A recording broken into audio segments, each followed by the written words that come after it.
Assalamualaikum warahmatullahi wabarakatuh. Perkenalkan, nama saya Kasim Mulane dengan NIM 4314230114 dari program studi pendidikan biologi. Saya sebagai pewawancara. Saya Paulina Nurakumbinga dengan NIM 4314230146 dari prodi pendidikan biologi. Saya sebagai narasumber. Halo teman-teman, senang sekali saya Kasim Mulane bisa menemani Anda dalam program Sains untuk Semua. Hari ini kita akan membahas topik yang sangat penting dan dekat dengan kehidupan kita, yaitu pemanasan global dan pengaruhnya terhadap perilaku serta pola migrasi hewan. Maka saya ingin bertanya, apa hubungannya pemanasan global dengan hewan?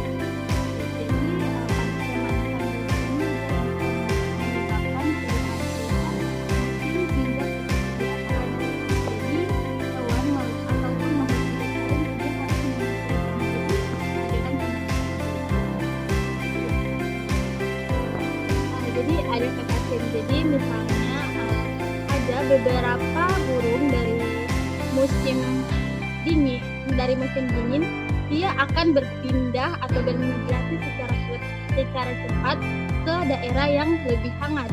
Terus ada juga beberapa ikan dari daerah dingin ke perairan hangat. Jadi pemanasan global ini sangat terlihat jelas dari beberapa makhluk hidup yang bisa sering kita.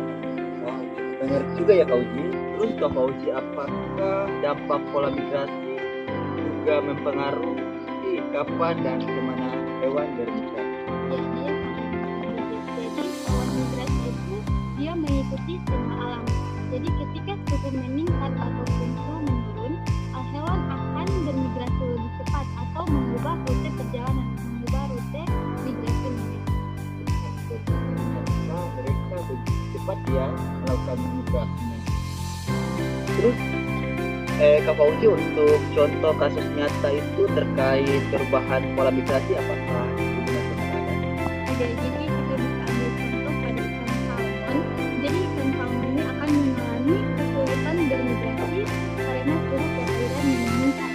Jadi ada juga beberapa burung di Eropa yang memilih untuk tinggal daripada bermigrasi jauh karena adanya perubahan cuaca yang terjadi. Itu ya Kak Fauzi, berarti salah satu dampaknya itu adalah itu ya Kak Fauzi.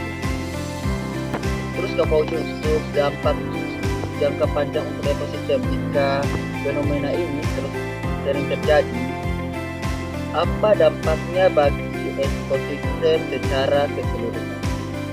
Jadi pemanasan global ini bisa menyebabkan atau bisa berdampak banyak hal.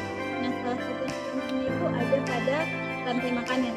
Jadi rantai makanan ini bisa terganggu, entah itu predator yang kehilangan mangsa, tumbuhan gagal diserbuki, ataupun dampak dari pemanasan global ini keanekaragaman hayati bisa menurun.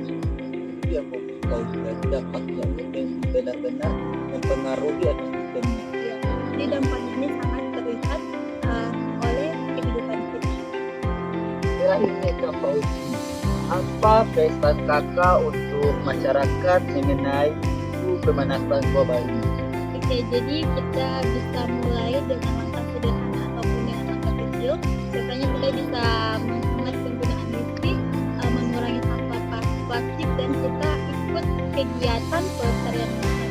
Jadi dengan langkah sederhana dan langkah kecil ini kita bisa berdampak besar bagi Terima kasih banyak ya Kak Fauzi atas penjelasannya yang sangat bermanfaat. Semoga wawancara ini menambah wawasan teman-teman tentang pentingnya menjaga lingkungan. Sampai jumpa di program wawancara selanjutnya. Sekian video wawancara dari kami. Wassalamualaikum warahmatullahi wabarakatuh.